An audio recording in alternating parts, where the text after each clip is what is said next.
Ladies, balik lagi sama gue Jose Aditya. Kita sekarang ada di segmen Bongkar DM, di mana gue akan bongkar-bongkar isi DM yang masuk ke Instagram gue. Sekarang kita bahas edisi silent treatment. Langsung aja, let's go!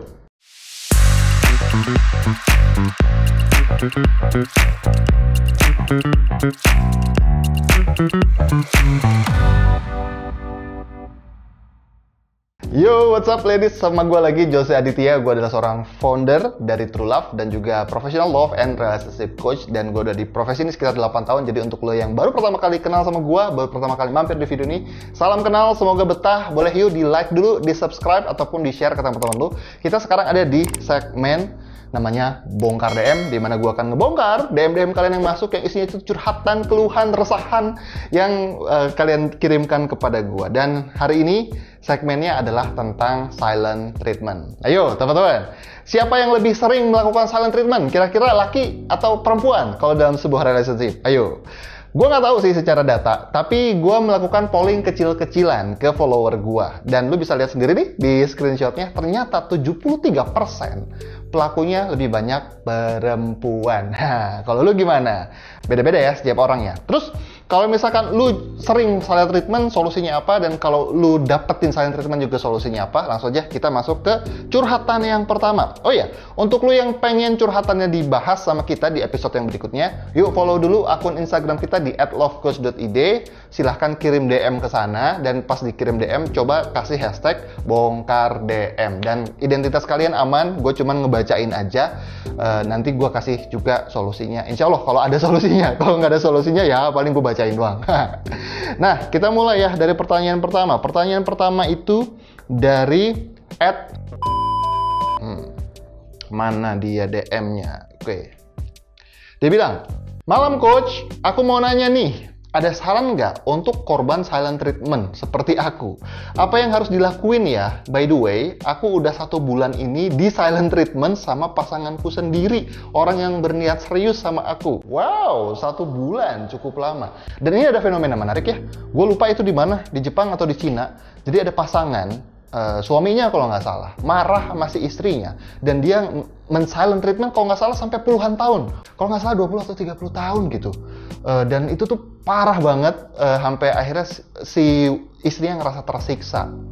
Jangankan mereka yang puluhan tahun, gue yakin sih yang 2 hari, 3 hari, bahkan ini sampai 1 bulan aja udah meringis kesakitan, salahku apa gitu ya. Apa yang perlu dilakukan? Nah, pertama tentang silent treatment. Yang perlu dilakukan adalah ketika orang melakukan silent treatment, biasanya ada beberapa kemungkinan. Kemungkinan yang pertama, bisa jadi ada sesuatu yang tidak dia puas, atau apa yang lu lakukan, atau apa yang lu tidak lakukan tidak sesuai dengan ekspektasi dia. Itu, jadi dia ngerasa lu melakukan sebuah hal di luar ekspektasi dia, gitu ya.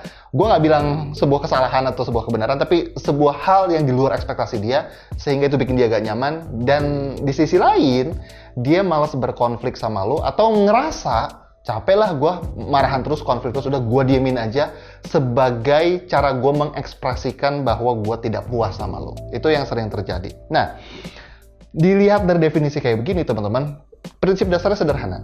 Hanya orang yang sakit yang bisa menyakiti. Biasanya yang silent treatment sedang mengalami rasa sakit, entah terhadap lu, terhadap circumstances, atau apapun itu. Nah, makanya cara terbaik untuk menghadapi mereka yang lagi sakit adalah bertanya secara spesifik tentang apa sih sebenarnya yang menjadi dasar masalahnya. Gua nih gak ngerti. Nah, cuman gini, gua tahu lu gregetan, tapi sebisa mungkin kalem, sebisa mungkin tenang, sebisa mungkin namaste, ya kan? Karena kalau misalkan lu panik dan lu marah dan lu bahkan nyerang dia, ya dia tambah diem, dia tambah bangun temboknya lebih tinggi lagi. Jadi lu bisa pakai pertanyaan ini, silakan dicatat. Pertanyaannya adalah, "Mas, aku minta maaf ya kalau aku ada salah, cuman aku belum ngerti salahnya di mana. Ada nggak sesuatu yang aku lakukan atau sesuatu yang belum aku lakukan yang nggak sesuai sama ekspektasi kamu? Boleh nggak di-share biar aku ngerti, dan kalau misalkan ada jalan tengahnya, aku bisa deliver itu untuk kamu pelan-pelan." Kalau masih diem, sabar, tenang, namaste, coba lagi gitu ya. Terus-terusan begitu terus. Kalau misalkan lu cinta sama dia dan kalau lu merasa melakukan kesalahan, ya gitu aja terus. Karena memang sebuah relationship itu kan perlu saling memperjuangkan ya. Ada kalanya mungkin dia yang memperjuangkan lu, ada kalanya juga lu yang memperjuangkan dia. Dan gue pernah soalnya jadi orang yang silent treatment. Gue pernah jadi orang kayak, karena gue tipikal orang yang kalau ada masalah tuh pengennya nyerocos, pengennya langsung dibahas. Sementara istri gue orangnya pengennya nanti dulu deh, nggak usah dibahas. Jadi dia lebih ke arah lari dulu, bukan lari sih sebenarnya. Dia pengen menenangkan diri dulu, menenangkan hati dulu. Di situ gue ngambek, dan ketika gue ngambek waktu dulu ya, ini zaman dinosaurus zaman dulu. Akhirnya gue, yaudah gue nggak usah ngomong, gue diem aja. Dan biasanya wanita jadi clueless dan ternyata perilaku gue yang silent treatment itu tidak menyelesaikan masalah sebenarnya. Tapi kalau misalkan ini udah kepalang terjadi, kan lu nonton video ini, ya solusinya adalah samperin. Orang-orang yang sedang melakukan silent treatment lagi merasa butuh diperjuangkan, lagi merasa butuh diayomi, diperjuangkan, ayo dong dirayu sedikit. Tapi coach, gengsi lah, capek lah gue kayak gitu. Nah itulah, memang itu yang jadi musuh utamanya, gengsi itu. Tapi lagi-lagi sebelum lu memutuskan apakah lu berjuang atau enggak, pastikan dulu apakah memang relationship ini worth it untuk diperjuangkan atau enggak ya. Gue udah bahas itu di video-video yang lain. Kita masuk ke curhatan yang berikutnya. Sebentar ya, curhatan yang berikutnya dari siapa? Gue lihat dulu catatan. Oke, curhatan yang berikutnya dari dari gue bacain dulu. Coach, ini cerita aku yang nge-silent treatment pasanganku. Jadi dia yang nge-silent treatment. Aku sebenarnya mau banget marah ke dia. Aku pengennya bentak-bentak dia. Tapi kan ya dalam agama nggak boleh tuh kalau istri bicara pakai nada tinggi ke suami. Akhirnya aku pilih silent treatment. Karena percuma ngomong panjang lebar tapi dia nggak mau denger. Tapi bukannya dia mikir, malah tambah meledak. Terus aku kudu piye. Nah lagi-lagi ya, apalagi kalau misalkan sudah menikah, memang yang paling penting dalam sebuah relationship adalah sebuah komunikasi. Karena yang bikin pernikahan hancur adalah ketika kita sering berasumsi dan menghentikan komunikasi. Kita berasumsi ketika kita silent treatment, kita akan diperhatikan. Tapi yang terjadi adalah pasangan kita jadi clueless, dan pasangan kita, apalagi kalau misalkan dia punya temperamen, tambah meledak. Dan apalagi si mbak ini bilang, aku udah coba ngomong, tapi nggak pernah didengar. Memang komunikasi yang penting, tapi satu hal yang perlu paham. Komunikasi itu bukan tentang apa yang lo omongkan. Komunikasi itu tentang satu pemahaman. Punya pemahaman yang sama di satu konteks gitu ya. Jadi misalkan lu ngomongin tentang A, di kepala lu dan di kepala dia sama-sama nyambung. A, bukan B, bukan C, bukan D, tapi sama-sama A. Jadi memiliki pemahaman yang sama. Nah, pemahaman itulah yang akhirnya jadi riweuh kalau semuanya pakai ego. Dan ini memang latihan sih, memang latihan. Dan banyak orang itu terlalu fokus dengan kata-kata. Karena sebenarnya komunikasi itu bukan soal kata-kata, tapi kan lagi-lagi soal pemahaman.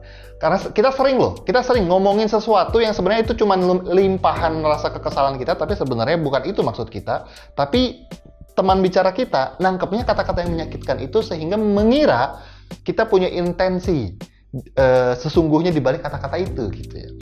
Dan biar ini nggak terjadi, maka yang perlu dilakukan sebelum nuntut dipahami, cobalah dulu untuk memahami terlebih dahulu. Karena Stephen Covey dalam bukunya 7 Habits of Highly Effective People, dia bilang seek to be understood then to be understand. Cobalah mengerti terlebih dahulu sebelum dimengerti oleh orang lain. Emang kelihatannya klise, cheesy, udah lama, tapi gimana dong? Itu memang basicnya.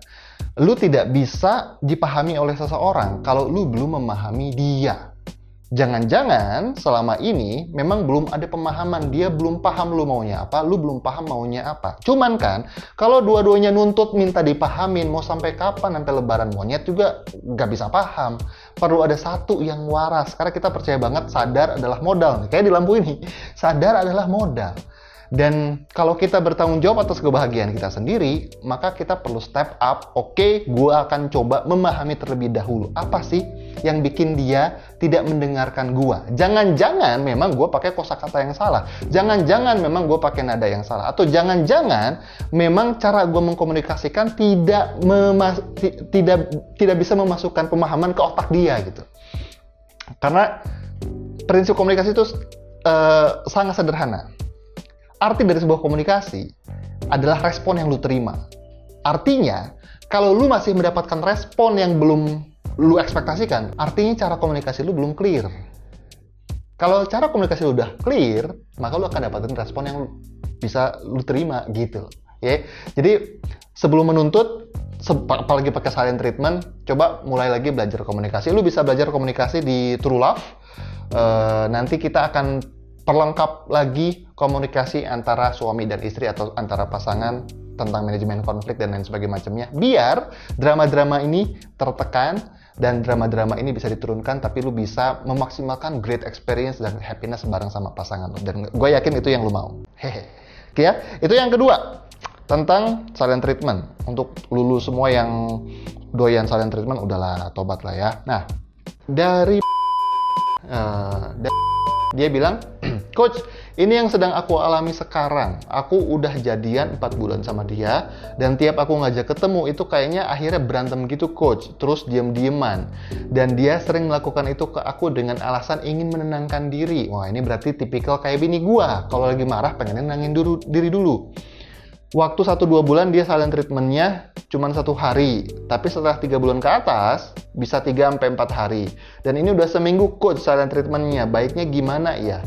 Alasannya karena dia sedang ada di kondisi finansial yang nggak bagus, makanya dia kayak malu mau ketemu karena seharusnya dia yang ngeluarin uang. Padahal kalau dari segi aku maunya kayak ada quality time berdua gitu, Coach. Menurut Coach gimana baiknya? Itulah makanya gue tidak menyarankan pacaran. Udah kagak punya duit pacaran, aduh. Tapi itu OOT ya, out of the topic. Tapi cowok ya, memang dia mengkaitkan kejantanannya dan keberhargaan dirinya terhadap uang yang dia punya, terhadap kemampuan dia nge-provide dan nge-protect. Kan cowok itu tentang provider dan protector kan. Dan provider dan protector itu sangat erat kaitannya sama uang. Jadi kalau misal lagi pacaran, dia nggak punya uang, dia biasanya agak hesitant untuk ngajak lo keluar karena itu melukai harga diri dia. Dan itu satu hal yang lo perlu mengerti terlebih dahulu, karena kan seek first to understand, then to be understood. Itu yang pertama. Apalagi jika udah dia memang lagi bokeh, lagi stres sama keadaan finansialnya, dia punya style untuk meregulasi emosinya agak lebih lama ketimbang orang yang lain. Ada orang-orang yang meregulasi emosinya dengan cara interaksi. Gua tuh kalau misalkan lagi marah, pengen langsung ngomong, pengen langsung dibahas, yuk cari jalan tengahnya. Sementara ada orang-orang seperti istri gua yang pengennya tenang dulu, diem dulu. Yang sering disalahartikan bahwa, wah dia udah gak cinta sama gua, wah dia udah gak sayang sama gua. Padahal mah enggak, ini bukan tentang lu, ini tentang dia. Maka lagi-lagi kalau kayak gini obatnya adalah cobalah memahami terlebih dahulu. Terlepas gue setuju atau enggak lu pacaran atau enggak, karena itu hidup lu sendiri. Tapi gue tetap gak setuju. Tapi ya terserah, hidup lu juga. Saran gue, perbesar lagi pengertiannya. Coba lagi waras ya. Dan jangan sampai pengennya salah satu cuma pengen menang sendiri. Namanya relationship, it takes two to tango. Perlu 2 orang untuk berdansa. Dan inilah ujiannya, apakah lu beneran kompatibel sama dia atau enggak in the long run. Ya, itu dia teman-teman tentang silent treatment. Kesimpulannya, silent treatment itu tidak memperbaiki keadaan. Silent treatment itu cuma membuat jarak jadi lebih jauh. Dan kalau kita cukup waras, maka akhiri silent treatment. Kalau kita jadi orang yang di silent treatment kan, sadari orang yang sedang melakukan silent treatment adalah orang yang sedang merasakan sakit. Tapi kita gak ngerti sakitnya apa, maka tugas kita membangun komunikasi. Karena lagi-lagi komunikasi, arti dari sebuah komunikasi adalah respon yang kita terima. Kalau respon yang kita terima belum sesuatu yang kita inginkan, artinya cara komunikasi kita yang belum clear. Oke? Itu dulu paling di episode kali ini. Lagi-lagi ya teman-teman, kalau lu punya curhatan dan pengen dibahas di episode yang berikutnya, boleh yuk dikirim ke DM lovecoach.id di Instagram. Nanti kita bahas di episode yang berikutnya. Dan kalau teman-teman pengen belajar tetap waras, tetap sehat mental, tetap sehat di kehidupan relationship, punya boundaries yang kuat, jadi pribadi yang menarik, jadi wanita yang elegan, yuk join di True Love. True Love adalah platform untuk upgrade diri dan naik kelas di kehidupan romansa dan di kesehatan kesehatan mental kalian. Dan ini khusus untuk wanita, bisa join secara gratis, ada kelas-kelas gratis di sana. Kalau misalkan niat dan pengen lebih powerful lagi, silakan join membership yang VIP-nya karena recommended banget. Oke, itu dia dari gua, Jose Aditya. Sampai jumpa di episode yang berikutnya. Be great, be love, and start today. Thank you so much.